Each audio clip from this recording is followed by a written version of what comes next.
साथियों, आप सभी को नमस्कार। इवोक आईएएस के यूट्यूब प्लेटफॉर्म पर आप सभी का स्वागत है। 71 बीपीएससी की प्रिपरेशन कर रहे हैं, उसी को आगे हम कंटिन्यू करेंगे। 71 बीपीएससी की प्रिपरेशन के लिए इवोक आईएएस के द्वारा जो संकल्प बैच 2.0 को स्टार्ट किया गया है, इसमें हम एक तरफ मेंस पर्सपेक्टिव से हिस्ट्री कवर कर रहे हैं और दूसरी तरफ प्रीलिम्स पर्सपेक्टिव से हम मॉडर्न हिस्ट्री को देख रहे हैं। मॉडर्न हिस्ट्री में नेशनल मूवमेंट वाला चैप्टर पढ़ रहे हैं, उसी को आगे बढ़ाते हुए आज हम इस क्लास में कांग्रेस सोशलिस्ट पार्टी और उसके बाद की जो भी घटनाएं हैं, भारत सरकार अधिनियम 1935 का, प्रांतीय चुनाव जो 1937 में होते हैं उसे पढ़ेंगे, कांग्रेस का त्रिपुरी संकट, फॉरवर्ड ब्लॉक का गठन, सेकेंड वर्ल्ड वार, पाकिस्तान की मांग, अगस्त प्रस्ताव, व्यक्तिगत सत्याग्रह आंदोलन और भारत छोड़ो आंदोलन, क्रिप्स मिशन, इन सभी पर आज हम डिटेल में डिस्कस करेंगे, जहां से क्वेश्चन आपके एग्जाम में मल्टीपल टाइम पूछा जाता है। जो आप ये क्लास देख रहे हैं और क्लास के पीछे का जो आप ये नोट्स फॉर्मेट देख रहे हैं, इसको आप समझ सकते हैं कि इन नोट्स से बाहर कुछ भी आपके एग्जाम में नहीं होगा, चाहे वो प्रश्न कंसेप्चुअल हो या फिर फैक्चुअल हो, हर चीज इसमें शामिल की गई है आपके एग्जाम के लिए जो भी रिलेवेंट है। इन नोट्स फॉर्मेट में हमने घटना चक्र पूर्वालोकन की बातों को शामिल किया है, यानी प्रीवियस ईयर क्वेश्चन पेपर का इनपुट है, लूसेंट का इनपुट है ताकि वन लाइनर टाइप क्वेश्चन पूछे जाए वो आप कवर कर लें, और कंसेप्चुअल अंडरस्टैंडिंग के लिए इसमें आपको एनसीईआरटी का इनपुट भी मिलेगा। तो सारी ही स्टैंडर्ड बुक्स को और प्रीवियस ईयर क्वेश्चन पेपर को समाहित करते हुए ये आपको एक नोट्स फॉर्मेट में क्लासेज अवेलेबल कराई जा रही हैं, ताकि किसी भी तरीके का प्रश्न आपके एग्जाम में पूछा जाए आप उसे आसानी से कहीं सही कर ले जाएं। मॉडर्न हिस्ट्री का आप जानते हैं, वेटेज हिस्ट्री सेक्शन के जितने भी क्वेश्चन होते हैं उसमें 80% क्वेश्चन, यानी बीपीएससी में हिस्ट्री क्वेश्चन से लगभग 35 क्वेश्चन आते हैं। अब इन 35 क्वेश्चन में 80% यानी आपका मोटा मोटा समझ लीजिए कि 24 से 25 क्वेश्चन, 26 क्वेश्चन आपका ये मॉडर्न हिस्ट्री से होता है। ऐसे में मॉडर्न हिस्ट्री को डिटेल में पढ़ना हमारे लिए जरूरी हो जाता है। तो चलिए क्लास को हम आगे बढ़ाते हैं। संकल्प बैच 2.0 को एक बार आपके सामने बता देते हैं कैसे क्या सारी चीज़ें इसमें आपको अवेलेबल कराई जाती हैं। रिकॉर्डेड क्लासेज आपको यहाँ पर दी जाती हैं, ताकि जो भी आपको नोट्स अवेलेबल कराया जाता है, वहाँ पढ़ने के बाद कुछ अगर समझ में नहीं आ रहा है या उसको समझने में किसी भी तरीके की आपको समस्या हो रही है, तो आप क्लास देखकर फिर उन नोट्स को पढ़ेंगे तो जल्दी से चीज़ें रिवाइज हो जाएंगी। और जो भी नोट्स में पढ़ते समय नहीं समझ में आता है तो आप इन क्लासेस को देखकर वो बातें अपना समझ भी लेते हैं, राइट। दूसरा, आपको यहाँ पर टेस्ट अवेलेबल कराया जाता है, डेली टारगेट बेस्ड प्रिपरेशन होती है। तो उस फॉर्मेट में हम डेली लाइव क्विज 30 क्वेश्चन की कराते हैं, जो भी आपको टारगेट दिया जाता है। उसके अलावा जैसे ही सेक्शन कंप्लीट होता है, वहाँ पर आपको 150 क्वेश्चन का एक sectional full and test available कराया जाता है, जिसकी डिटेल एक्सप्लेनेशन आपको दी जाती है। ऐसे ही जो मेंस का प्रोग्राम हमारा चलता है, वहाँ पर आपको वीकली टेस्ट होता है 2 घंटे का, जिसमें पहले हम आपको नोट्स अवेलेबल करा देते हैं। नोट्स पढ़ने के बाद ही आपको टेस्ट देना होता है, देन उनके मॉडल आंसर सारी चीज़ें होती हैं, आपकी कॉपी चेक होती हैं।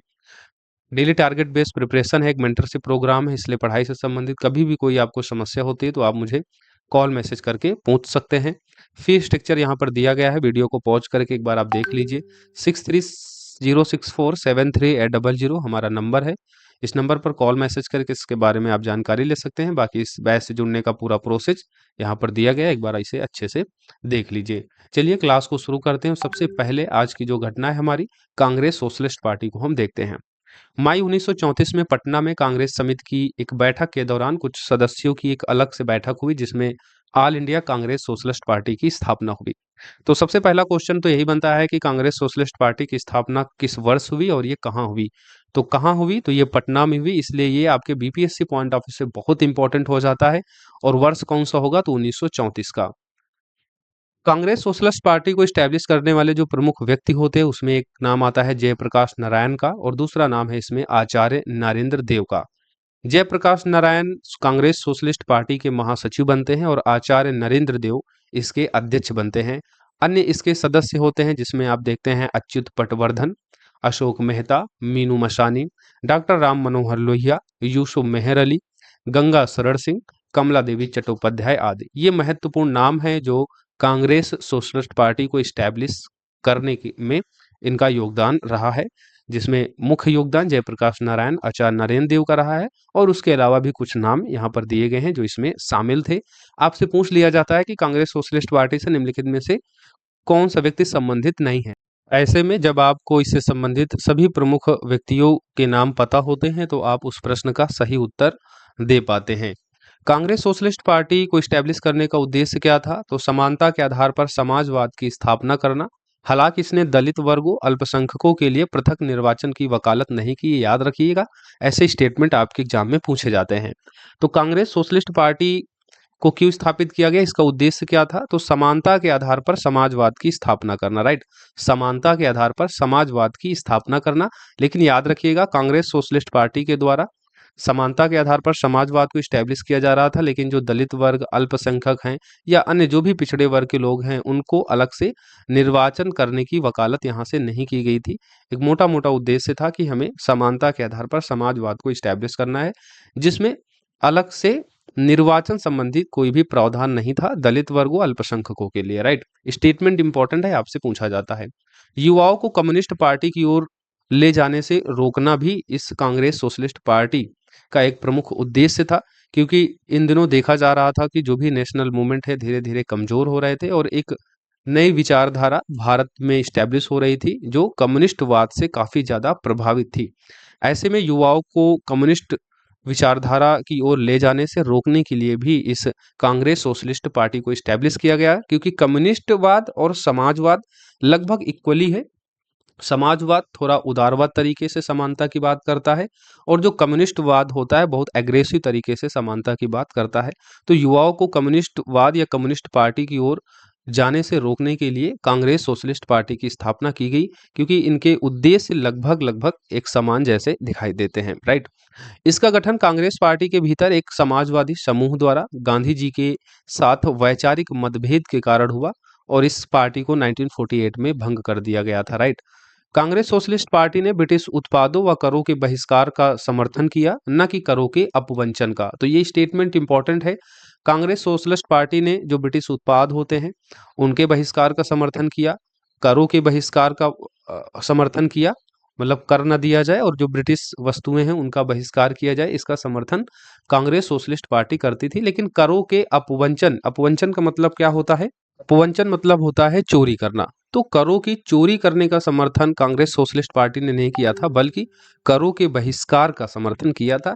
ऐसा स्टेटमेंट आपके एग्जाम में पूछा जा चुका है, इसलिए हमने यहाँ पर इसको शामिल किया है, राइट। तो कांग्रेस सोशलिस्ट पार्टी के संबंध में जो भी चीजें इंपॉर्टेंट है सारी हमने यहाँ पर आपके सामने डिस्कस कर दिया है।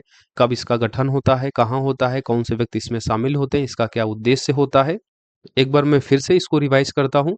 पटना में 1934 में स्टैब्लिश किया जाता है जयप्रकाश नारायण, आचार्य नरेंद्र देव के द्वारा।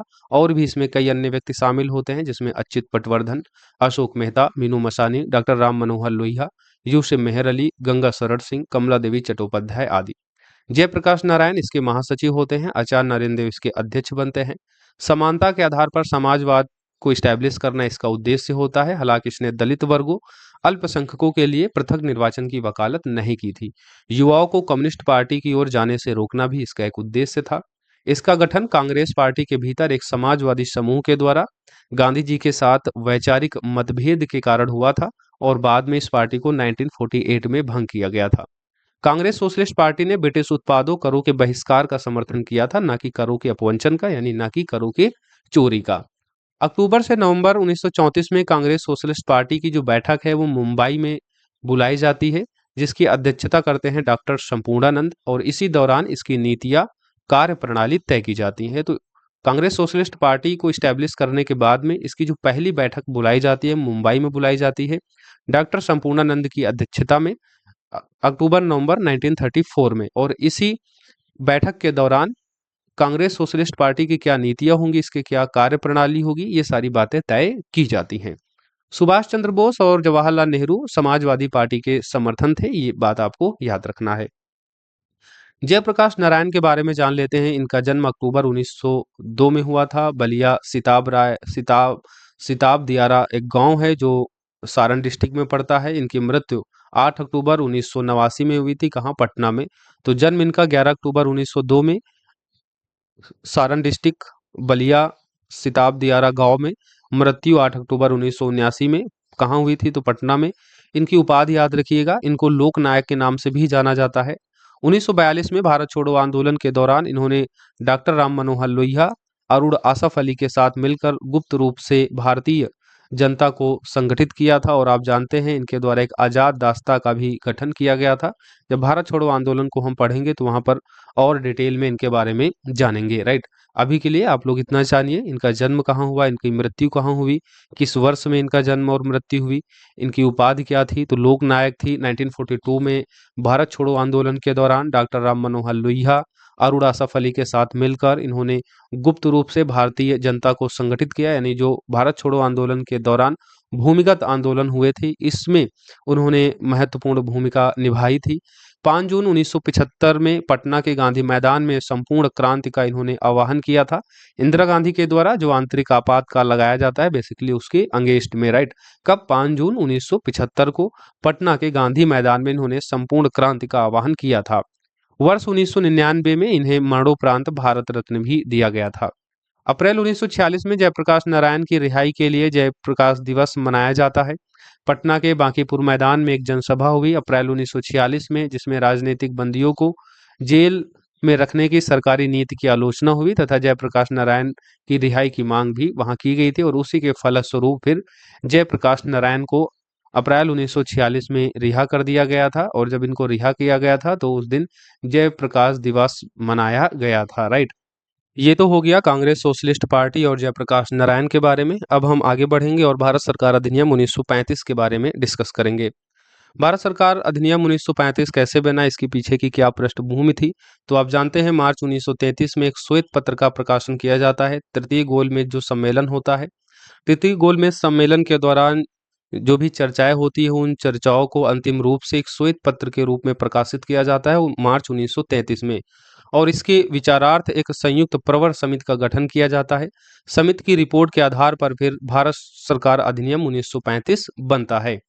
श्वेत पत्र के बारे में तत्कालिक भारत सचिव सैमुअल होर ने हाउस ऑफ कॉमन्स में कहा था कि श्वेत पत्र की योजना भारत को स्वशासन देने की योजना नहीं है, वह तो भारत को संवैधानिक प्रगति की एक नई किस्त है। तो इस तरीके का स्टेटमेंट इंपॉर्टेंट होता है, आपसे पूछा जाता है, राइट। तो सैमुअल होर ने श्वेत पत्र के संबंध में क्या कहा था? श्वेत पत्र की योजना भारत को स्वशासन देने की योजना नहीं है, वह तो भारत को संवैधानिक प्रगति की एक नई किस्त है, राइट। ये स्टेटमेंट इंपॉर्टेंट है, याद रखिएगा। भारत सरकार अधिनियम 1935 के मुख्य प्रावधानों बंधों को देख लेते हैं। तो भारत में संघीय सरकार की स्थापना किए जाने का इसमें प्रावधान था। इस संघ को ब्रिटिश भारतीय प्रांतों और कुछ भारतीय रियासतें जो इस संघ में शामिल होना चाहती थी उनको मिलाकर बनाया गया था। प्रांतों में द्वैध शासन समाप्त कर दिया गया था। जो भारत सरकार अधिनियम 1919 के तहत जो प्रावधान किया गया था प्रांतों में द्वैध शासन का, उसको समाप्त कर प्रांतों को स्वायत्तता प्रदान की गई थी और केंद्र में द्वैध शासन को लागू किया गया था। तो 1919 में प्रांतों में द्वैध शासन लागू किया गया था और 1935 के अधिनियम में प्रांतों में द्वैध शासन को समाप्त कर प्रांतों को स्वायत्तता दी गई और प्रांत में द्वैध शासन की जगह अब केंद्र में द्वैध शासन को लागू किया गया था। प्रांतों को दोहरे शासन के स्थान पर अब उत्तरदायी शासन मिल गया और आरक्षित और हस्तांतरित विषयों के जो मतभेद थे वो भी समाप्त हो गए। गवर्नर को आरक्षित एवं बचाव की संज्ञा के अधीन व्यक्तिगत निर्णय विवेकाधीन शक्तियों का प्रयोग करने का अधिकार दिया गया। साथ ही गवर्नर को अध्यादेश जारी करने का भी अधिकार दिया गया। अपशिष्ट शक्तियां वायसराय को दे दी गई। केंद्र राज्य के बीच शक्तियों का बंटवारा आप जानते हैं किया जाता है, जिसमें कुछ शक्तियां केंद्र को दी जाती हैं, कुछ शक्तियां राज्य को दी जाती हैं और ऐसी शक्तियां जो ना तो केंद्र को ना तो राज्य को दी जाती है उन्हें अवशिष्ट शक्तियों के रूप में रखा जाता है। और वर्तमान स्थिति देखेंगे तो उन पर जो कानून बनाने का जो प्राथमिक अधिकार या उच्चतम अधिकार होता है वो केंद्र सरकार को होता है, लेकिन इस भारत सरकार अधिनियम 1935 में देखेंगे तो इस पर कानून बनाने का अधिकार वायसराय को दिया गया था। तो याद रखिएगा, गवर्नर को आरक्षित तथा बचाव की संज्ञा के अधीन व्यक्तिगत निर्णय एवं विवेकाधीन शक्तियों का प्रयोग करने का अधिकार दिया गया था। तो आरक्षित विषयों पर कानून बनाने का अधिकार या विवेकाधीन शक्तियों का प्रयोग करने का अधिकार गवर्नर को दिया गया था। गवर्नर को अध्यादेश जारी करने का भी अधिकार दिया गया था और अवशिष्ट शक्तियों पर भी वो कानून बना सकता था, उस पर निर्णय ले सकता था। सांप्रदायिक और वर्गीय मतदाता मंडलों का और विस्तार हुआ। 1909 में आप जानते हैं मुस्लिमों के लिए पृथक निर्वाचन की चर्चा की जाती है। देन उसके बाद 1919 के अधिनियम में सिख, एंग्लो इंडियन, भारतीय ईसाइयों को पृथक प्रतिनिधित्व मिलता है। लेकिन इस भारत सरकार अधिनियम 1935 में इसका और विस्तार होता है। अब दलितों, महिलाओं, मजदूर वर्गों के लिए भी अलग से निर्वाचन की व्यवस्था की जाती है। तो ये आपको याद रखना है, 1935 के अधिनियम में दलितों, महिलाओं और मजदूर वर्गों के लिए भी अलग से निर्वाचन की व्यवस्था की जाती है। देश की मुद्रा और साख पर नियंत्रण के लिए भारतीय रिजर्व बैंक को स्टैब्लिश किया जाता है इसी अधिनियम के तहत। आरबीआई एक्ट 1934 के तहत 1 अप्रैल 1935 में कोलकाता में इसको स्थापित किया जाता है। फिर 1937 में इसका हेडक्वार्टर मुंबई स्थानांतरित किया जाता है। भारत शासन अधिनियम 1935 के अंतर्गत 1937 में बर्मा को भारत से अलग किया जाता है। तो आपसे पूछ लिया जाए कि भारत को बर्मा से अलग किए जाने का प्रावधान किस अधिनियम में है, तो भारत शासन अधिनियम 1935। इसी के तहत 1937 में बर्मा को भारत से अलग किया गया था। संघ लोक सेवा आयोग, प्रांतीय सेवा आयोग, 2 या 2 से अधिक राज्यों के लिए संयुक्त सेवा आयोग की भी स्थापना इस अधिनियम के तहत की जाती है। इसके तहत 1937 में संघीय न्यायालय यानी एक फेडरल जुडिशरी को भी स्टैब्लिश किया जाता है। भारत सरकार अधिनियम 1935 के बारे में जवाहरलाल नेहरू का एक स्टेटमेंट है, याद रखिएगा। एक कार जिसमें ब्रेक तो है पर इंजन नहीं है, ये स्टेटमेंट भारत सरकार अधिनियम के बारे में जवाहरलाल नेहरू ने कहा था। तो भारत सरकार अधिनियम के सभी आपको मुख्य प्रावधान याद रखने हैं। एक संघीय सरकार की स्थापना की बात की जाती है। प्रांत में द्वैध शासन को समाप्त करके केंद्र में द्वैध शासन को लागू करने का इसमें प्रावधान था। गवर्नर जनरल को यहाँ पर आरक्षित विषयों पर कानून बनाने और उन पर व्यक्तिगत निर्णय और विवेकाधीन शक्तियों का प्रयोग करने का अधिकार था। अध्यादेश जारी करने का अधिकार था और अवशिष्ट शक्तियों पर भी कानून बनाने की शक्ति दी गई थी। सांप्रदायिक निर्वाचन का और अधिक विस्तार होता है। पहले जो मुसलमान, सिख, एंग्लो इंडियन, भारतीय ईसाइयों तक ये सीमित था, ये अब आगे बढ़कर दलित, महिलाओं और मजदूर वर्गों के लिए भी पृथक निर्वाचन की व्यवस्था इसमें शामिल कर दी जाती है। मताधिकार का विस्तार होता है जिसके तहत लगभग 10% जनसंख्या अब इसमें शामिल हुई। देश की मुद्रा और साख पर नियंत्रण के लिए आरबीआई को स्टैब्लिश किया जाता है भारत सरकार अधिनियम 1935 के तहत ही। संघ लोक सेवा आयोग, प्रांतीय सेवा आयोग और 2 या 2 से अधिक राज्यों के लिए संयुक्त सेवा आयोग की स्थापना करना और भारत सरकार अधिनियम 1935 के तहत ही 1937 में बर्मा को भारत से अलग किया जाता है और इसी अधिनियम के तहत 1937 में एक फेडरल जुडिशरी यानी एक संघीय न्यायालय की स्थापना होती है। इस अधिनियम को जवाहरलाल नेहरू ने एक कार जिसमें ब्रेक तो है पर इंजन नहीं है, ऐसा कहकर जो है इसकी आलोचना की, इसका विरोध किया था। इंडियन नेशनल कांग्रेस का लखनऊ अधिवेशन 1936 में होता है, जिसमें भारत सरकार अधिनियम 1935 को अस्वीकार किया जाता है। इसका सीधा सा कारण था कि इस अधिनियम में भारत को पूर्ण स्वतंत्रता की बात नहीं की थी, क्योंकि अब आप जानते हैं लाहौर अधिवेशन के बाद से जो कांग्रेस और भारतीयों का जो उद्देश्य होता है वो स्वराज प्राप्त करना होता है, पूर्ण स्वतंत्रता प्राप्त करनी होती है, ना कि डोमिनियन स्टेट का दर्जा। तो यहाँ पर पूर्ण स्वतंत्रता की चर्चा नहीं की गई थी। ऐसे में लखनऊ अधिवेशन जो 1936 में होता है, यहाँ पर इस अधिनियम को अस्वीकार किया जाता है। जवाहरलाल नेहरू ने भारत शासन अधिनियम को गुलामी का अधिकार या दास्ता का आज्ञापत्र बताते हुए इसकी आलोचना की। ब्रिटिश शासन के पूरे इतिहास में 1935 का भारत शासन अधिनियम सबसे लंबा चौड़ा प्रलेख था, जिसमें 14 भाग, 321 धाराएं और 10 अनुसूचियां थी। और आप जानते हैं भारत का संविधान मुख्य रूप से इसी अधिनियम से प्रभावित है। भारत के वर्तमान संविधान का मुख्य स्रोत आप जानते हैं 1935 का भारत शासन अधिनियम ही है। इंपॉर्टेंट है, याद रखिएगा, यहाँ से क्वेश्चन आपके एग्जाम में पूछे जाते हैं। और वैसे हमने मेंस पर्सपेक्टिव से सभी अधिनियम और जो भी चार्टर एक्ट हैं 1773 से लेकर 1935 तक के सभी एक्ट अधिनियमों को वहाँ पर हमने मेंस पर्सपेक्टिव से शामिल किया है। तो मेंस की प्लेलिस्ट में आप लोग उसे देख सकते हैं, राइट। अब हम आगे बढ़ेंगे और देखेंगे प्रांतीय चुनाव और इसके बाद मंत्रिमंडल का गठन होना 1937 में। भारत सरकार अधिनियम 1935 के तहत ही प्रांतीय स्वायत्ता को 1937 में लागू किया जाता है और फिर इसके फलस्वरूप फरवरी 1937 में 11 प्रांतों में चुनाव होते हैं।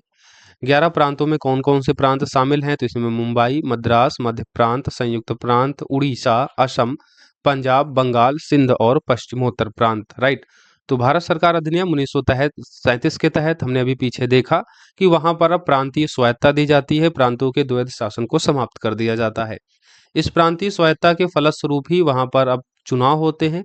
11 प्रांतों में चुनाव होते हैं, जिसमें मुंबई, मद्रास, मध्य प्रांत, संयुक्त प्रांत, उड़ीसा, असम, पंजाब, बंगाल, सिंध और पश्चिम प्रांत शामिल होते हैं। ये चुनाव सीमित वयस्क मताधिकार पर होता है, यानी उन्हीं व्यक्तियों को यहाँ पर मत देने का अधिकार दिया जाता है।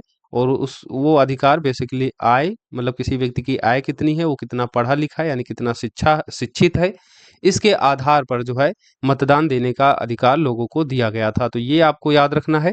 1937 के चुनाव में जो मतदान था वो सीमित वयस्क मताधिकार पर था, जिसमें आय, शिक्षा आदि को आधार बनाया गया था। 5 प्रांतों जिसमें मद्रास, बिहार, मध्य प्रांत, संयुक्त प्रांत, उड़ीसा शामिल है, यहाँ पर कांग्रेस ने पूर्ण बहुमत प्राप्त किया था। याद रखिएगा, 11 प्रांतों में से 5 प्रांतों में कांग्रेस ने पूर्ण बहुमत हासिल किया था, जिसमें मद्रास, मुंबई, मध्य प्रांत, संयुक्त प्रांत, उड़ीसा शामिल है। जुलाई 1937 में कांग्रेस के द्वारा 6 प्रांतों में मंत्रिमंडल गठित किए जाते हैं, जिसमें 5 वे प्रांत होते हैं जहां पर कांग्रेस ने अपना पूर्ण बहुमत प्राप्त किया था। और उसके अलावा एक और प्रांत होता है बम्बई प्रांत। तो मद्रास, बम्बई, मध्य प्रांत, संयुक्त प्रांत, उड़ीसा और बिहार में अपने मंत्रिमंडल गठित किए। और बाद में पश्चिमोत्तर प्रांत और असम में भी कांग्रेस ने सहयोगी दल के साथ मिलकर मंत्रिमंडल बनाया था। तो कुल मिलाकर इन 11 प्रांतों में कांग्रेस ने 8 प्रांतों में अपने मंत्रिमंडल को गठित करने में सफल रहा था। जो अन्य 3 प्रांत थे, जिसमें पंजाब, बंगाल और सिंध शामिल है। पंजाब में यूनियनिस्ट पार्टी ने सिकंदर हयात के नेतृत्व में सरकार बनाई थी। बंगाल में कृषक प्रजा पार्टी ने फजलुल हक के नेतृत्व में सरकार बनाई थी। और इसी तरीके से सिंध में भी कई दल मिलकर जो है सरकार बनाई थी। तो 3 प्रांतों में कांग्रेस मंत्रिमंडल बनाने में सफल नहीं हो पाई थी, जिसमें पंजाब, बंगाल और सिंध शामिल है। पंजाब में यूनियनिस्ट पार्टी ने सिकंदर हयात के नेतृत्व में सरकार बनाई। और बंगाल में कृषक पार्टी ने फजलुल हक के नेतृत्व में सरकार बनाई थी। और इसके अलावा सिंध प्रांत भी शामिल था, जहां पर कई दलों ने मिलकर जो है सरकार बनाई थी अपनी। सेकेंड वर्ल्ड वार में भारतीयों की स्वीकृति के बगैर ब्रिटेन द्वारा भारत को शामिल किए जाने के विरोध में 22 अक्टूबर 1939 को सभी कांग्रेसी मंत्रिमंडल ने त्यागपत्र दे दिया था। कांग्रेस के मंत्रिमंडल से त्यागपत्र दिए जाने के कारण मुस्लिम लीग के द्वारा 22 दिसंबर 1939 को मुक्ति दिवस मनाया जाता है। इस तरह आप देखेंगे कांग्रेस मंत्रिमंडल का जो कार्यकाल रहा वो टोटल 28 माह रहा, जुलाई 1937 से अक्टूबर 1937 तक। बहुत इंपॉर्टेंट है कांग्रेस मंत्रिमंडल ने क्यों इस्तीफा दिया, क्यों त्यागपत्र दिया, उसके पीछे का कारण क्या था। सेकेंड वर्ल्ड वार में भारतीयों की स्वीकृति के बगैर ब्रिटेन द्वारा भारतीयों को शामिल किए जाने के चलते कांग्रेस नेताओं के द्वारा इसका विरोध किया गया। और विरोध प्रदर्शित करते हुए 22 अक्टूबर 1939 को सभी कांग्रेसी मंत्रिमंडल ने इससे त्यागपत्र दे दिया था। जब कांग्रेस मंत्रिमंडल ने त्यागपत्र दिया तो मुस्लिम लीग ने 22 सितंबर 1939 को मुक्ति दिवस मनाया था, क्योंकि आप जानते हैं इस चुनाव में मुस्लिम लीग की बुरी तरीके से हार होती है। इस तरह अगर आप पूरा कार्यकाल देखेंगे कांग्रेस मंत्रिमंडल का, तो जुलाई 1937 से लेकर अक्टूबर 1937 तक रहता है, लगभग 28 माह का। ये याद रखिएगा, क्वेश्चन आपसे पूछा जा चुका है। कांग्रेस मंत्रिमंडल के द्वारा किए गए कार्य कौन से हैं वो भी देख लेते हैं। तो 28 माह में कांग्रेस मंत्रिमंडल ने जो कार्य किए उनमें आप पहला कार्य देखेंगे, भारतीय राष्ट्रीय कांग्रेस की कार्यकारिणी कमेटी 1937 में बनाई गई थी, जिसके द्वारा भू स्वामित्व को समाप्त करने का प्रयास किया गया था। राइट। तो भारतीय राष्ट्रीय कांग्रेस की कार्यकारिणी कमेटी ने 1937 में भू स्वामित्व को समाप्त करने की नीति अपनाई थी। संयुक्त प्रांत और बिहार कांग्रेस सरकारों के द्वारा काश्तकारी बिल पारित किया गया था। संयुक्त प्रांत में कांग्रेस ने अकेले ही सरकार बनाई। सरकार में प्रधानमंत्री हुए थे गोविंद वल्लभ पंत, कानून और न्याय मंत्री कैलाश नाथ काटजू और वित्त विभाग के मंत्री रफ़ी अहमद किदवाई बने थे। राइट। तो यूपीपीसीएस का कभी एग्जाम दे रहे हो तो आपके लिए फैक्ट बहुत इंपॉर्टेंट होता है। वैसे सामान्यता भी ये इंपॉर्टेंट फैक्ट बनता है कि संयुक्त प्रांत में कांग्रेस ने अकेले सरकार बनाई थी बिना किसी दल के सहयोग से। और इस मंत्रिमंडल के जो प्रधानमंत्री बनाए गए थे उनका नाम था गोविंद वल्लभ पंत, कानून न्याय मंत्री बनाए गए थे कैलाश नाथ काटजू और वित्त विभाग के मंत्री बनाए गए थे रफ़ी अहमद किदवाई। कांग्रेस प्रशासित देशों में मुस्लिमों की शिकायत से संबंधित रिपोर्टें देख लेते हैं। एक पीरपुर रिपोर्ट थी 1938 की, शरीफ रिपोर्ट थी 1939 की, और फजलुल हक रिपोर्ट थी दिसंबर 1939 की, राइट। अब हम आगे देखेंगे कांग्रेस का त्रिपुरी संकट। इस तरह हमने यहाँ कांग्रेस मंत्रिमंडल और जो भी प्रांतीय चुनाव से संबंधित इंपॉर्टेंट कॉन्सेप्ट फैक्ट हैं वो हमने यहाँ देख लिए हैं। नेक्स्ट, अब कांग्रेस का त्रिपुरी संकट जो 1939 में होता है। इंडियन नेशनल कांग्रेस का हरिपुरा अधिवेशन, हरिपुरा कहाँ है तो ये वर्तमान में गुजरात में आप देखेंगे। इसका अधिवेशन 1938 में सुभाष चंद्र बोस की अध्यक्षता में होता है, और सुभाष चंद्र बोस यहाँ पर पहली बार जो है निर्विरोध रूप से कांग्रेस के अध्यक्ष बनाए जाते हैं। इंडियन नेशनल कांग्रेस का त्रिपुरी अधिवेशन होता है 1939 में, यानी दूसरे वर्ष भी सुभाष चंद्र बोस ही कांग्रेस अधिवेशन के अध्यक्ष बनते हैं। हालांकि इस अधिवेशन की अध्यक्षता गांधी जी के द्वारा पट्टाभी सीतारमैया को दिए जाने की बात होती है। गांधी जी द्वारा समर्पित पट्टाभी सीतारमैया को पराजित कर कांग्रेस के दूसरी बार अध्यक्ष सुभाष चंद्र बोस बनते हैं। कांग्रेस कार्यकारिणी के गठन के प्रश्न पर गांधी जी से मतभेद के कारण उन्होंने त्यागपत्र दे दिया, और डॉक्टर राजेंद्र प्रसाद फिर इसके अध्यक्ष बने थे। तो कांग्रेस का त्रिपुरी संकट बेसिकली इस त्रिपुरा अधिवेशन से जुड़ा हुआ है। सुभाष चंद्र बोस इससे पहले भी अध्यक्ष बनते हैं हरिपुरा अधिवेशन के 1938 में, और फिर त्रिपुरा अधिवेशन जो 1939 में होता है इसके अध्यक्ष बनते हैं। त्रिपुरा त्रिपुरा कहाँ है? जो त्रिपुरी अधिवेशन होता है ये बेसिकली कहाँ है तो मध्य प्रदेश में। गांधी जी के द्वारा इस अधिवेशन की अध्यक्षता करने के लिए पट्टाभी सीतारमैया को बनाए जाने की बात की जाती है, लेकिन सुभाष चंद्र बोस इनके अगेंस्ट जब खड़े होते हैं तो सुभाष चंद्र बोस की विजय होती है और गांधी जी के द्वारा नामित पट्टाभी सीतारमैया की हार होती है।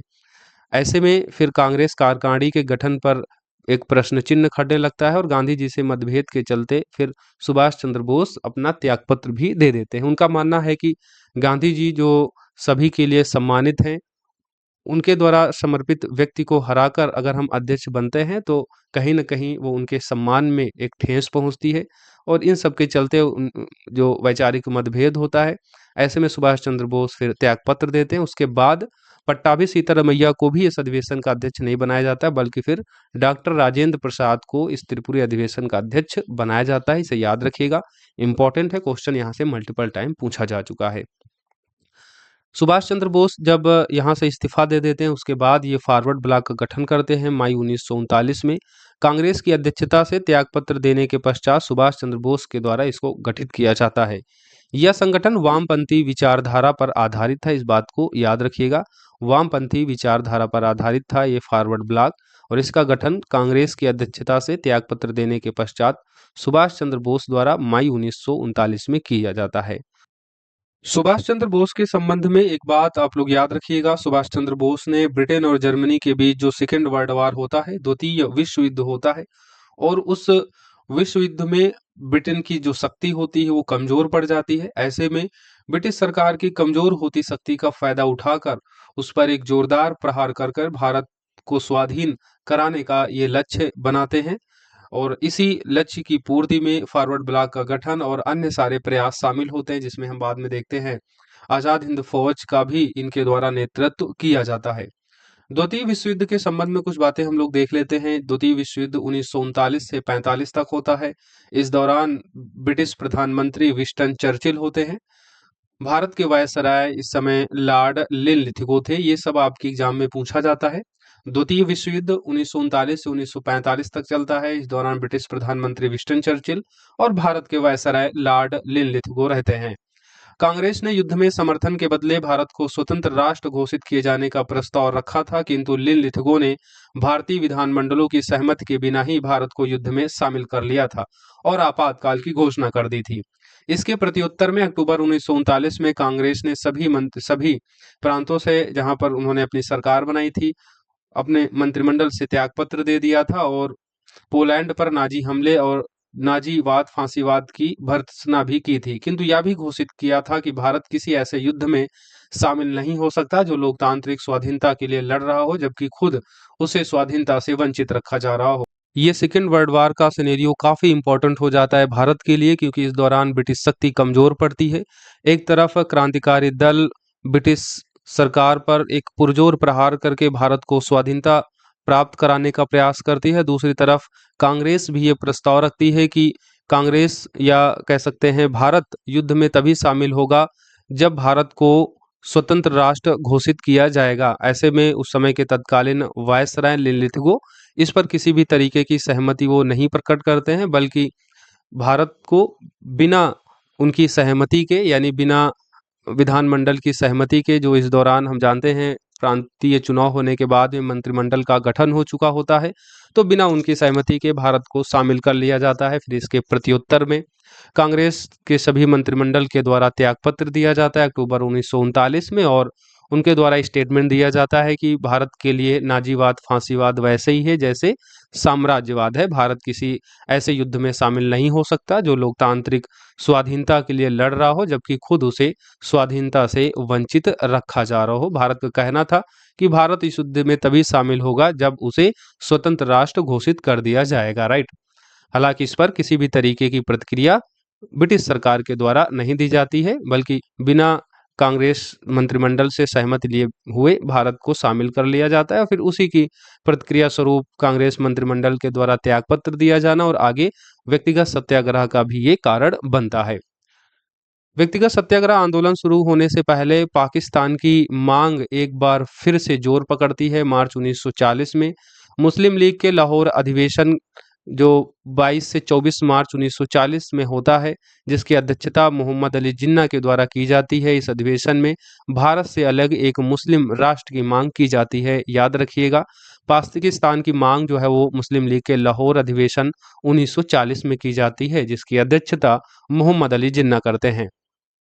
मुस्लिमों के लिए एक पृथक राष्ट्र की अभिव्यक्ति पहली बार लीग के इलाहाबाद अधिवेशन में की गई थी 1930 में, जब इसकी अध्यक्षता मोहम्मद इकबाल कर रहे थे। द्विराष्ट्र से संबंधित प्रस्ताव का प्रारूप हिकंदर हयात खान ने 1939 में तैयार किया था, जिसे फजलुल हक ने 23 मार्च 1940 को लाहौर अधिवेशन में प्रस्तुत किया था। बहुत इंपॉर्टेंट है, यहाँ से लगातार क्वेश्चन पूछे जाते हैं। तो द्विराष्ट्र सिद्धांत यानी भारत से अलग एक पृथक मुस्लिम राष्ट्र का जो पहला प्रारूप तैयार किया गया था वो हिकंदर हयात खां के द्वारा 1939 में तैयार किया गया था, जिसे फजलुल हक ने इस लाहौर अधिवेशन में प्रस्तुत किया था, जिसकी अध्यक्षता कर रहे थे मोहम्मद अली जिन्ना। 23 मार्च 1943 को मुस्लिम लीग के द्वारा पाकिस्तान दिवस मनाया गया था। याद रखिए, यहाँ से क्वेश्चन आपके एग्जाम में पूछा जाता है। पाकिस्तान शब्द का प्रयोग सबसे पहले किसने किया और कब किया गया वो देख लेते हैं। कैम्ब्रिज विश्वविद्यालय के एक छात्र थे चौधरी राहत अली। इनके द्वारा 1933 में प्रकाशित पत्र नाउ और नेवर, RV2 लाइव और पेरिस फॉर एवर में पाकिस्तान शब्द का सबसे पहले प्रयोग किया गया था। हालांकि आपसे ये प्रकाशित पत्र नहीं पूछा जाएगा, आपसे जो पूछा जाता है कि पाकिस्तान शब्द का प्रयोग सबसे पहले किसने किया, तो चौधरी राहत अली ने किया था, जो कैम्ब्रिज विश्वविद्यालय के एक छात्र थे। ब्रिटिश सरकार की 5 राजनीतिक इकाइयों के नाम पर पाकिस्तान शब्द को गढ़ा गया था, जिसमें Punjab, north west frontier province यानी जो अफगान प्रांत था वो, कश्मीर, सिंध और बलूचिस्तान। इन 5 प्रांतीय इकाई को मिलाकर पाकिस्तान शब्द को बनाया गया था, राइट। पाकिस्तान शब्द को बनाया गया था Punjab, north west frontier province, Kashmir, Sindh और बलूचिस्तान, राइट। सरोजनी नायडू ने मोहम्मद अली जिन्ना को हिंदू मुस्लिम एकता का दूत कहा था। ये इंपॉर्टेंट स्टेटमेंट है। मोहम्मद अली जिन्ना को हिंदू मुस्लिम एकता का दूत किसने कहा था, तो सरोजनी नायडू ने। इंडियन नेशनल कांग्रेस का रामगढ़ अधिवेशन होता है मार्च 1940 को, जिसकी अध्यक्षता अबुल कलाम आजाद कर रहे होते हैं। इस अधिवेशन में निर्णय लिया गया कि कांग्रेस दूसरे विश्व युद्ध के दौरान असहयोग की नीति अपनाएगी, यानी वो किसी भी तरीके का सहयोग ब्रिटिश सरकार को नहीं करेगी। यदि सरकार केंद्र में एक अंतरिम सरकार गठित करे तो कांग्रेस सेकेंड वर्ल्ड वार में सहायता कर सकती है, राइट। तो रामगढ़ अधिवेशन मार्च 1940, अध्यक्षता अबुल कलाम आजाद। अधिवेशन में निर्णय क्या लिया जाता है, द्वितीय विश्व युद्ध में असहयोग की नीति अपनाई जाएगी कांग्रेस के द्वारा, और यदि सरकार केंद्र में एक अंतरिम सरकार को गठित कर दे तो सेकेंड वर्ल्ड वार में वो सहायता कर सकती है। ऐसा निर्णय इस अधिवेशन में लिया जाता है। उसके बाद अगस्त प्रस्ताव आता है 8 अगस्त 1940 को, क्योंकि इस दौरान अब ब्रिटेन पर वैश्विक दबाव भी धीरे धीरे बनने लगता है कि वो भारत का सहयोग प्राप्त करे, क्योंकि दूसरी तरफ से जापानी सेना जो है धीरे धीरे अब भारत की तरफ प्रवेश कर रही थी। ऐसे में वैश्विक दबाव ब्रिटेन पर बनाया जा रहा था, खासकर अमेरिका के द्वारा, कि वो भारत का सहयोग प्राप्त करे। तो भारत का सहयोग प्राप्त करने के लिए सेकेंड वर्ल्ड वॉर में, और भारत में जो सबसे बड़ा इस दौरान राजनीतिक संगठन था वो कांग्रेस था। और कांग्रेस की मांग क्या थी? रामगढ़ अधिवेशन में हमने देखा ही कि कांग्रेस सेकेंड वर्ल्ड वॉर में सहायता कर सकती है यदि ब्रिटिश सरकार केंद्र में एक अंतरिम सरकार गठित कर दे। तो अगस्त प्रस्ताव 8 अगस्त 1940 को आया। कांग्रेस की अंतरिम सरकार गठित करने की मांग को अस्वीकार किया गया, लेकिन लिथगो द्वारा प्रस्तुत एक वैकल्पिक प्रस्ताव यहाँ रखा गया जिसे हम अगस्त प्रस्ताव कहते हैं। तो रामगढ़ अधिवेशन में जो कांग्रेस की मांग थी एक अंतरिम सरकार गठित किया जाए, अगस्त प्रस्ताव में इस अंतरिम सरकार की गठित करने की मांग को अस्वीकार कर दिया गया, लेकिन तत्कालीन वायसराय के द्वारा इसकी जगह पर एक वैकल्पिक प्रस्ताव रखा गया था जिसे अगस्त प्रस्ताव कहा गया। कब आया? ये 8 अगस्त 1940 को। अब इसके प्रमुख प्रावधान देख लेते हैं। अब इस तरीके का क्वेश्चन आपके एग्जाम में आता है कि अगस्त प्रस्ताव में निम्नलिखित में से कौन से प्रावधान शामिल थे। जब पेपर कंसेप्चुअल पेपर बनता है तो ऐसे प्रश्न पूछे जाते हैं। तो प्रावधान क्या थे? तो युद्ध के बाद भारत को डोमिनियन स्टेट का दर्जा दिया जाएगा। एक युद्ध सलाहकार परिषद का गठन किया जाएगा जिसमें भारतीयों को भी शामिल किया जाएगा। गवर्नर जनरल की सलाहकारी समिति का विस्तार कर अधिक संख्या में भारतीयों को इसमें स्थान दिया जाएगा। भविष्य की किसी भी योजना के लिए अल्पसंख्यकों की सहमति आवश्यक होगी। तो यहाँ पर अल्पसंख्यकों को भी थोड़ा सा अधिकार देने की बात की गई ताकि मुस्लिमों का भी यहाँ पर सहयोग मिल सके, मुस्लिम वर्गों का भी सहयोग मिल सके। हालांकि मुस्लिम और कांग्रेस दोनों के द्वारा ही इस अगस्त प्रस्ताव का बहिष्कार किया जाता है। कारण क्या होता है? मुस्लिम लीग अगस्त प्रस्ताव में पृथक पाकिस्तान की मांग को स्वीकार नहीं किए जाने के संबंध में इसे अस्वीकार करती है। मुस्लिम लीग का कहना था कि पृथक पाकिस्तान की मांग को स्वीकार किया जाए, जो कि अगस्त प्रस्ताव में स्वीकार नहीं किया गया था, इसका प्रावधान नहीं था।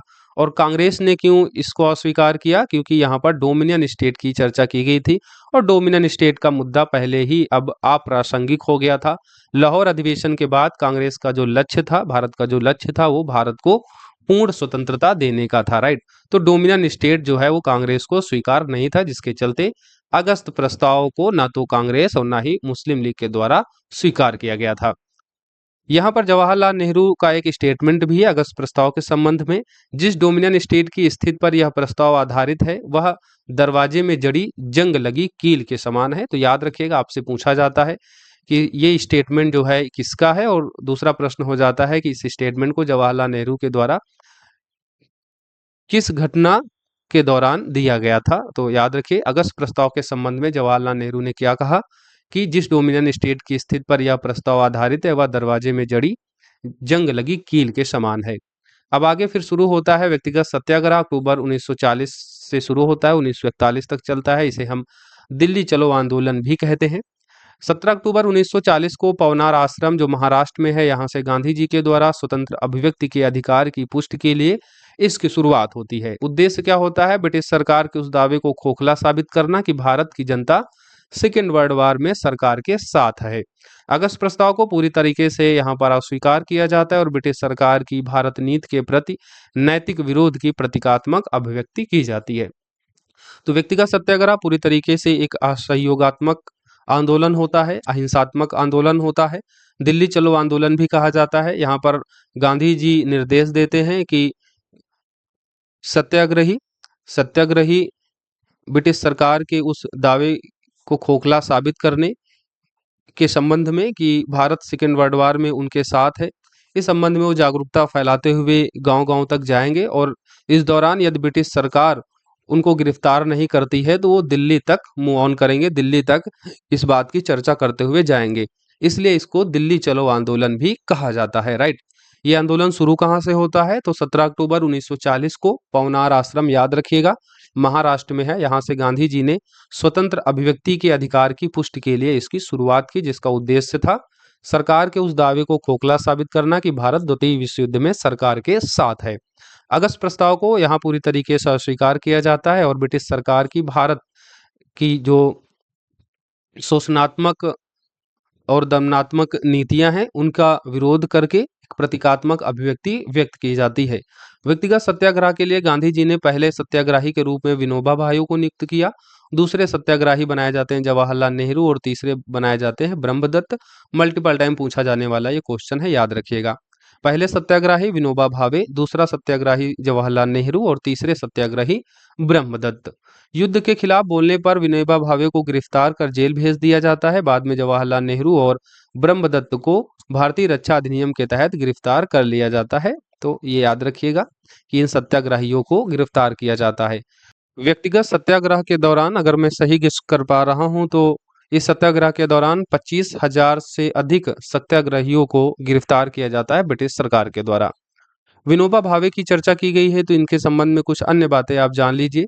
विनोबा भावे गांधी जी के आदर्शों के प्रचार के लिए सर्वोदय समाज की स्थापना करते हैं। हालांकि अगर आपसे ये पूछा जाए सर्वोदय शब्द का प्रयोग सबसे पहले किसने किया, तो महात्मा गांधी जी ने। गांधी जी के आदर्शों के प्रचार के लिए सर्वोदय समाज की स्थापना विनोबा भावे के द्वारा की जाती है। 1951 में विनोबा भावे ने तेलंगाना के पोचमपल्ली गांव से भूदान आंदोलन को शुरू किया गया था। तो भूदान आंदोलन किसके द्वारा शुरू किया गया था? विनोबा भावे के द्वारा। कब? 1951 में तेलंगाना के पोचमपल्ली गांव से। 1983 में उन्हें मरणोपरांत भारत रत्न भी दिया गया था। व्यक्तिगत सत्याग्रह आंदोलन के बाद अब हम क्रिप्स मिशन पर चर्चा करेंगे जो मार्च 1942 में भारत आता है। द्वितीय विश्व युद्ध में जापान की बढ़ती हुई शक्ति को देखते हुए अंतर्राष्ट्रीय समुदाय विशेषकर अमेरिका, चीन, ऑस्ट्रेलिया ने युद्ध में भारत की भागीदारी और सहायता प्राप्त करने हेतु ब्रिटेन पर भारत को स्वतंत्र कराने के लिए दबाव बढ़ाया गया। फलस्वरूप ब्रिटिश प्रधानमंत्री विंस्टन चर्चिल ने स्टैफोर्ड क्रिप्स के नेतृत्व में मार्च 1942 में क्रिप्स मिशन भारत भेजा। तो ये सेकेंड वर्ल्ड वार काफी महत्वपूर्ण है भारत के लिए, क्योंकि यहाँ पर अब ब्रिटिश शक्ति कमजोर पड़ रही थी और जो अन्य मित्र राष्ट्र थे उनके द्वारा लगातार ब्रिटेन पर यह दबाव बनाया जा रहा था कि द्वितीय विश्व युद्ध में वो भारत का सहयोग प्राप्त करे। ऐसे में ब्रिटिश प्रधानमंत्री विंस्टन चर्चिल ने स्टैफोर्ड क्रिप्स के नेतृत्व में 1942 में मार्च 1942 में क्रिप्स मिशन भारत भेजा और उसके प्रमुख प्रावधानों को हम देखते हैं। क्रिप्स मिशन के प्रमुख प्रावधानों में पहला प्रावधान था, युद्ध के पश्चात डोमिनियन स्टेट के साथ भारतीय संघ की स्थापना की जाएगी जो किसी बाहरी सत्ता के अधीन नहीं होगा, अर्थात भारत को राष्ट्रमंडल से पृथक होने का अधिकार होगा। यूएन और अन्य अंतर्राष्ट्रीय निकाय और संस्थाओं में अपनी भूमिका को स्वयं निर्धारित करना होगा। यानी यहाँ पर भारत को डोमिनियन स्टेट के साथ कुछ अधिक स्वतंत्रता दिए जाने का प्रावधान इस क्रिप्स मिशन में किया गया था। इसके अलावा इसमें कई अन्य प्रमुख प्रावधान शामिल थे, जैसे संविधान निर्माण की इसमें चर्चा की गई थी। और अगर आपसे कभी पूछ लिया जाए कि संविधान निर्माण के लिए संविधान सभा को गठित किए जाने का सबसे पहला प्रारूप कहाँ पर दिखाई देता है, तो वो क्रिप्स मिशन ही है।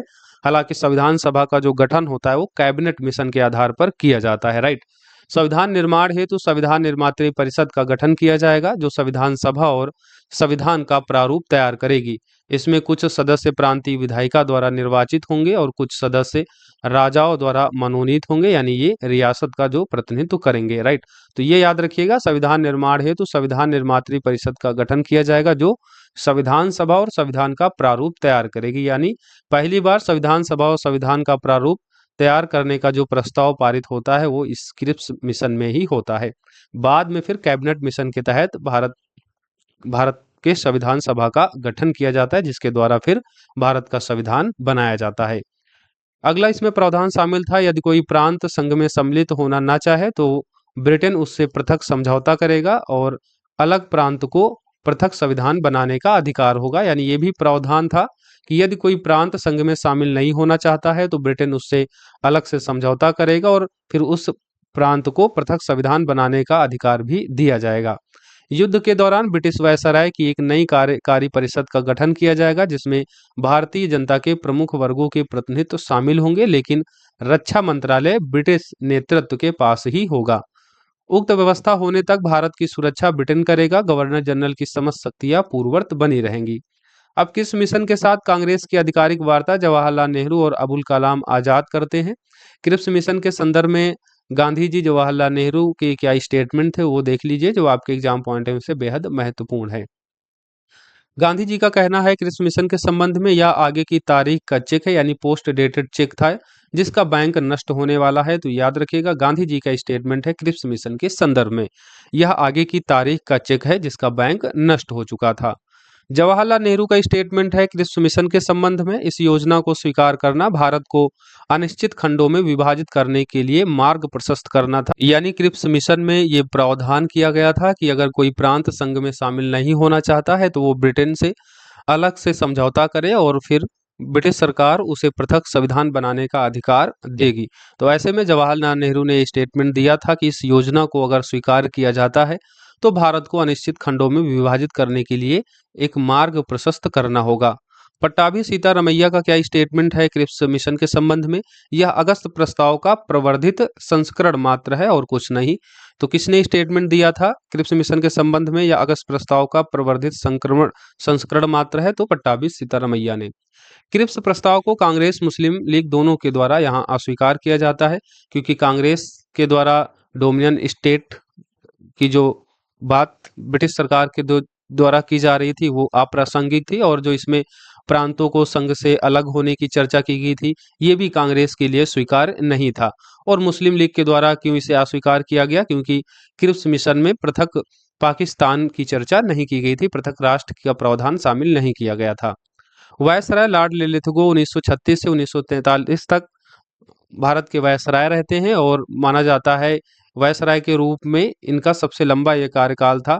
गांधी जी के आंदोलनों को इन्होंने राजनीतिक फिरौती कही। तो आपसे कभी पूछ लिया जाए कि किस वायसराय का सबसे लंबा कार्यकाल था, तो लॉर्ड लिलिथगो का 1936 से 1943 तक रहता है। और इन्होंने गांधी जी के आंदोलनों के संबंध में स्टेटमेंट दिया था कि गांधी जी के आंदोलन राजनीतिक फिरौती हैं। अब आज की क्लास का सबसे अंतिम और सबसे महत्वपूर्ण इवेंट्स हम लोग अब पढ़ेंगे, जो है भारत छोड़ो आंदोलन का, जिसे हम अगस्त क्रांति भी कहते हैं। भारत छोड़ो आंदोलन कैसे शुरू होता है और इससे संबंध जो भी महत्वपूर्ण घटनाएं कॉन्सेप्ट हैं वो सारी हम यहाँ पर अब डिस्कस करेंगे। तो अब क्लास का अंतिम पड़ाव है, लेकिन सबसे महत्वपूर्ण है, तो बिना थके, अगर आप लोग पढ़ते पढ़ते थक गए हैं तो थोड़ा सा वीडियो को पॉज करके 2-4-5 मिनट चाय वाय पी लीजिए, इधर उधर टहल लीजिए, पानी पी लीजिए, उसके बाद देखिए, क्योंकि यहाँ से क्वेश्चन मल्टीपल टाइम आपके एग्जाम में पूछा जाता है। 14 जुलाई 1942 को वर्धा, जो महाराष्ट्र में है, यहाँ पर कांग्रेस कार्य समिति की बैठक आयोजित की जाती है, जिसकी अध्यक्षता अबुल कलाम आजाद करते हैं। इस बैठक में गांधी जी ने भारत छोड़ो आंदोलन पर चर्चा की और भारत छोड़ो प्रस्ताव पारित किया। तो भारत छोड़ो आंदोलन पर सबसे पहली बार चर्चा 14 जुलाई 1942 को वर्धा, महाराष्ट्र में आयोजित कांग्रेस कार्य समिति की बैठक के दौरान की जाती है, जिसकी अध्यक्षता अबुल कलाम आजाद करते हैं। भारत छोड़ो प्रस्ताव से संबंधित कुछ महत्वपूर्ण फैक्ट हैं, याद रखिएगा।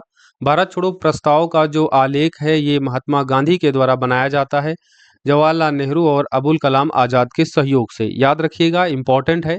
भारत छोड़ो प्रस्ताव का आलेख किसने बनाया था? गांधी जी ने बनाया था। किसके सहयोग से? तो नेहरू और अबुल कलाम आजाद के सहयोग से, यानी जवाहरलाल नेहरू और अबुल कलाम आजाद के सहयोग से गांधी जी के द्वारा भारत छोड़ो प्रस्ताव का आलेख बनाया गया था।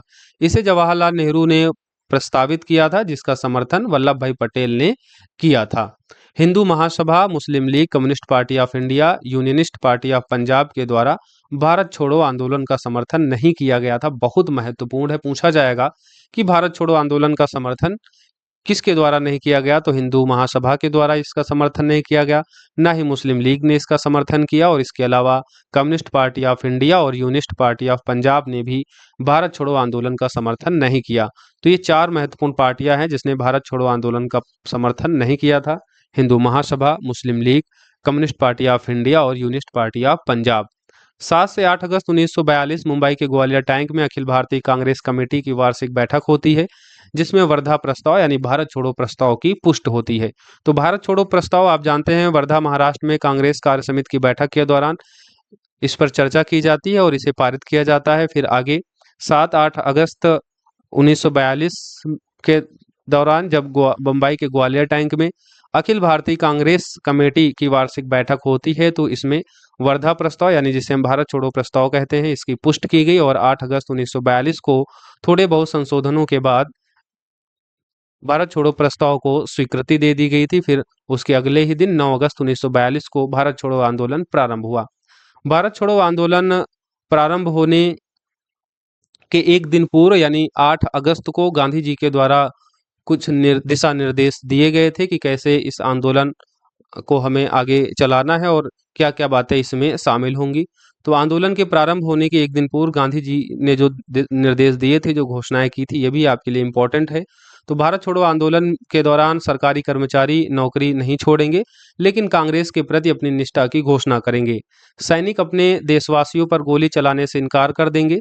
छात्र तभी पढ़ाई छोड़ेंगे जब आज़ादी प्राप्त होने तक अपने इस निर्णय पर दृढ़ रह सकेंगे। राजा महाराजा भारतीय जनता की प्रभुसत्ता को स्वीकार करें और उनकी रियासतों में रहने वाली जनता अपने को भारतीय राष्ट्र का अंग घोषित करे।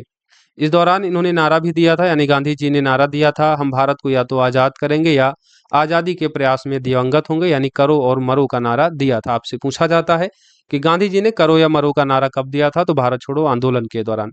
एक चीज यहाँ पर देख रहे हैं कि पहले के जो भी आंदोलन गांधी जी के होते हैं, उसमें गांधी जी के द्वारा निर्देश दिया जाता है असहयोग का, यानी सरकारी कर्मचारी जो है नौकरी छोड़ दे, छात्र जो हैं ब्रिटिश कॉलेज विश्वविद्यालयों से पढ़ाई छोड़ दे, ये सारी चर्चाएं की जाती हैं। लेकिन भारत छोड़ो आंदोलन में आप देख रहे हैं सिनेरियो बिल्कुल उल्टा है। यहाँ पर चर्चा की जा रही है कि सरकारी कर्मचारी नौकरी न छोड़े, लेकिन वे कांग्रेस के प्रति अपनी निष्ठा बनाए रखें।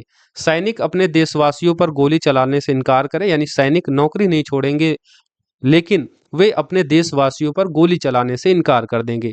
छात्र तभी पढ़ाई छोड़ेंगे जब आज़ादी प्राप्त होने तक अपने इस निर्णय पर दृढ़ रह सकेंगे। राजा महाराजा जो भारतीय हैं, वे भारतीय जनता की प्रभुसत्ता को स्वीकार करेंगे और उनकी रियासतों में रहने वाली जनता अपने आप को भारतीय राष्ट्र का अंग घोषित कर देंगे। इसके संबंध में पट्टाभी सीतारामैया ने कहा भी था कि वास्तव में गांधी जी उस दिन अवतार एवं पैगंबर की प्रेरक शक्ति से प्रेरित होकर भाषण दे रहे थे। यानी गांधी जी के द्वारा 8 अगस्त को ग्वालियर टैंक में जब ये भाषण दिया जाता है, घोषणाएं की जाती हैं, उस संबंध में पट्टाभी सीतारामैया ने क्या स्टेटमेंट दिया था कि वास्तव में गांधी जी उस दिन अवतार एवं पैगंबर की प्रेरक शक्ति से प्रेरित होकर भाषण दे रहे थे।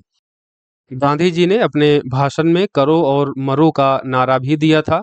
हम भारत को या तो आज़ाद करेंगे या आज़ादी के प्रयास में दिवंगत होंगे।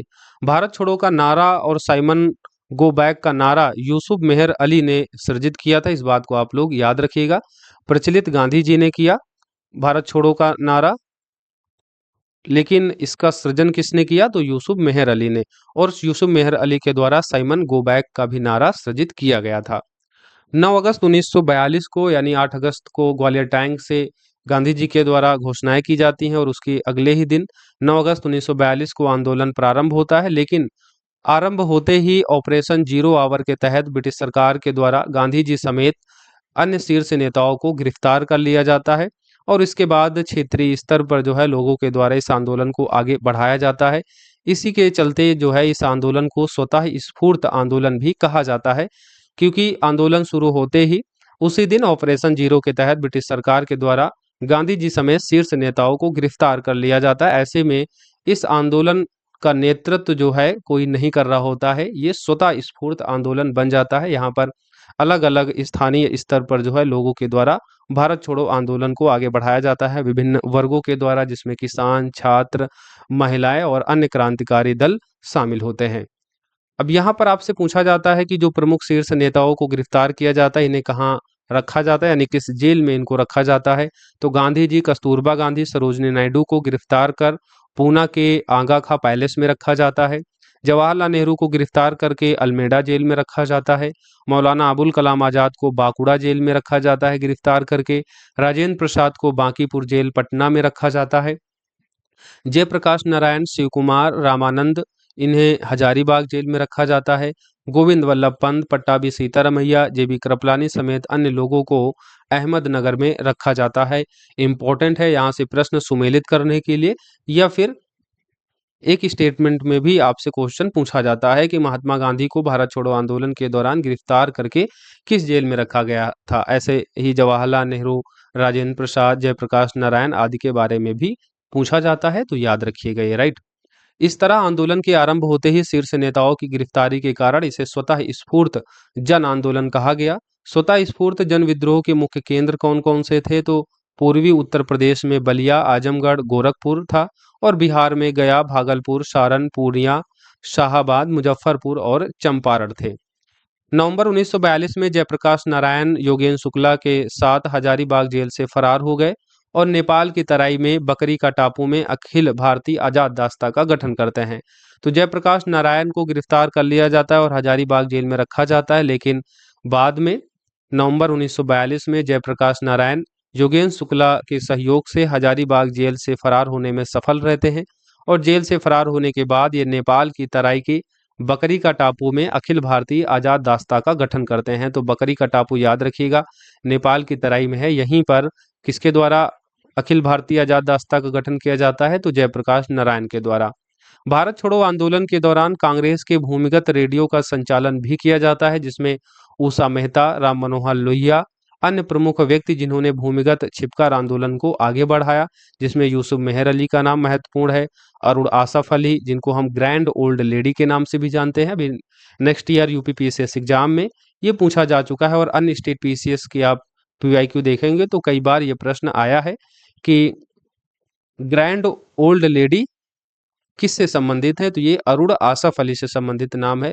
अरुण आसफ अली को ग्रैंड ओल्ड लेडी के नाम से भी जाना जाता था।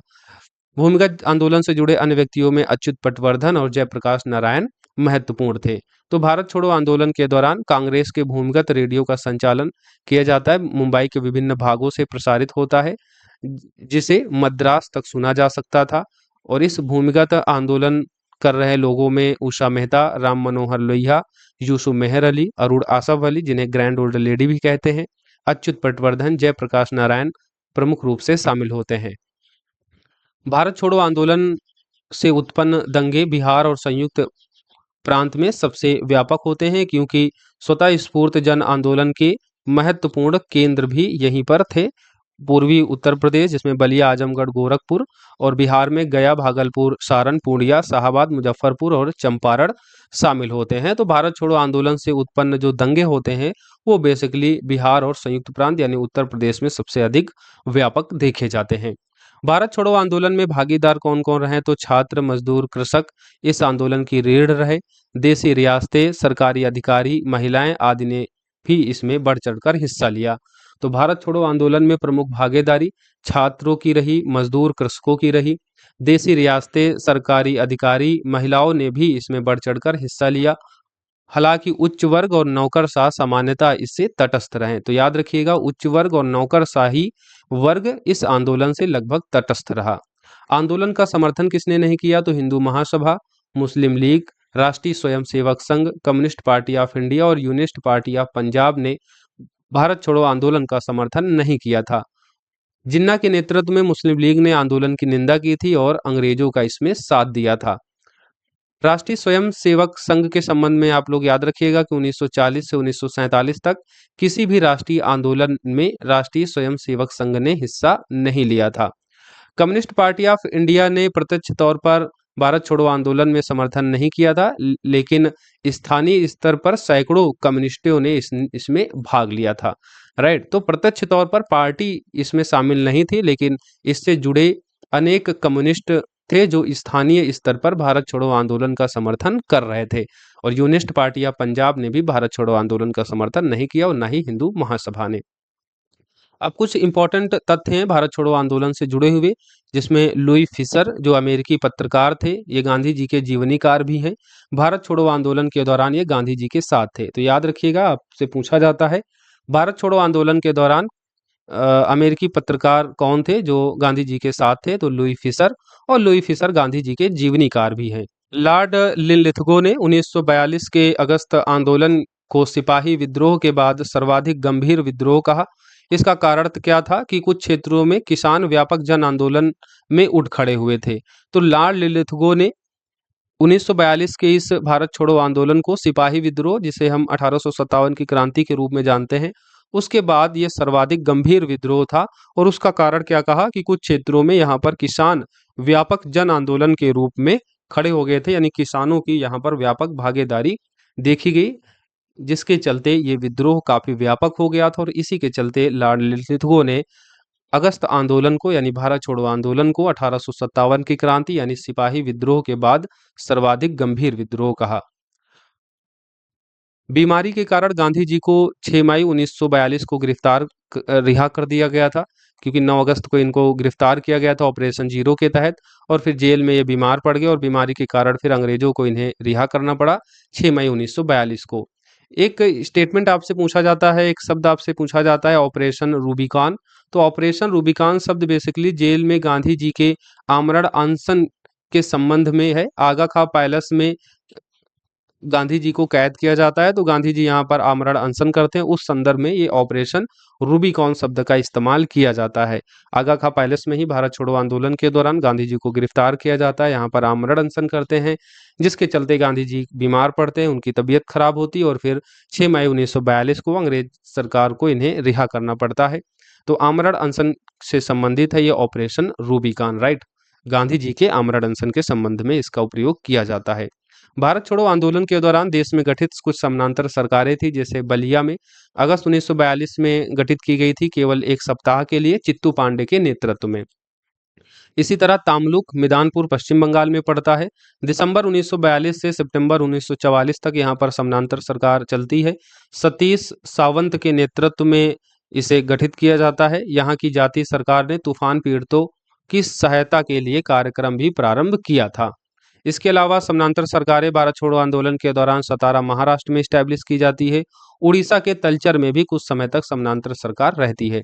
सतारा महाराष्ट्र वाली काफी इंपॉर्टेंट है। अगस्त 1943 से मई 1946 तक ये सरकार चलती है और ये सबसे लंबे समय तक चलने वाली सरकार होती है, समानांतर सरकार होती है, जो भारत छोड़ो आंदोलन के दौरान गठित होती है।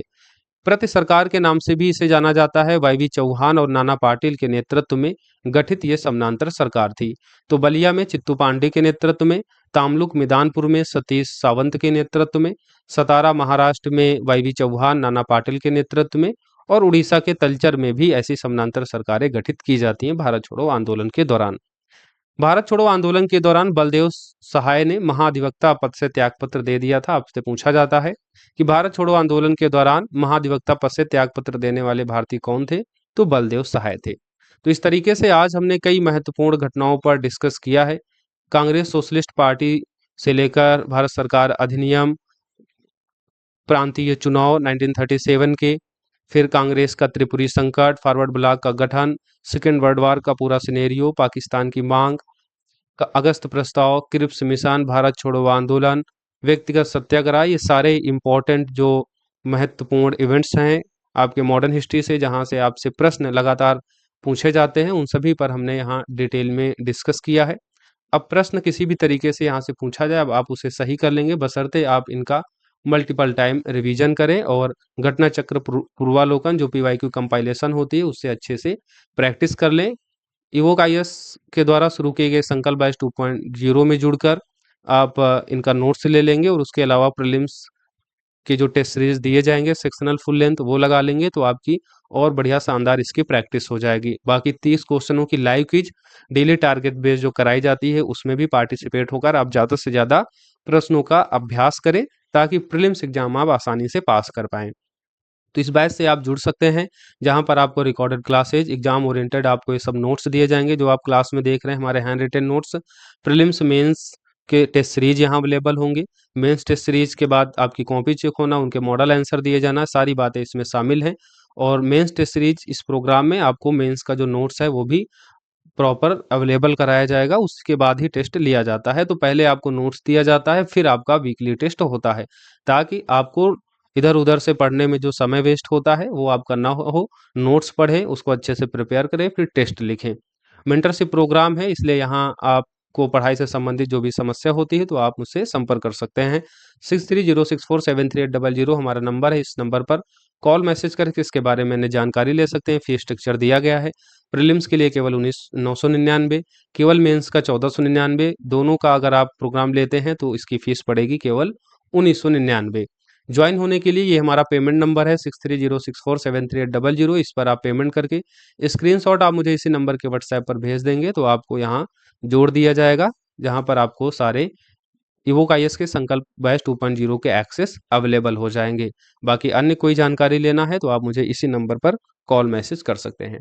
मिलते हैं हम लोग नेक्स्ट क्लास में, जब तक आप लोग पढ़िए, जहाँ वहाँ सुरक्षित रहिए, अपना ख्याल रखिए। चैनल पर पहली बार विजिट किए हैं तो इसे सब्सक्राइब जरूर कर लें, ताकि आगे की जो क्लासेज हैं वो आप तक सबसे पहले पहुँचती रहे, उनका नोटिफिकेशन आपको मिलता रहे।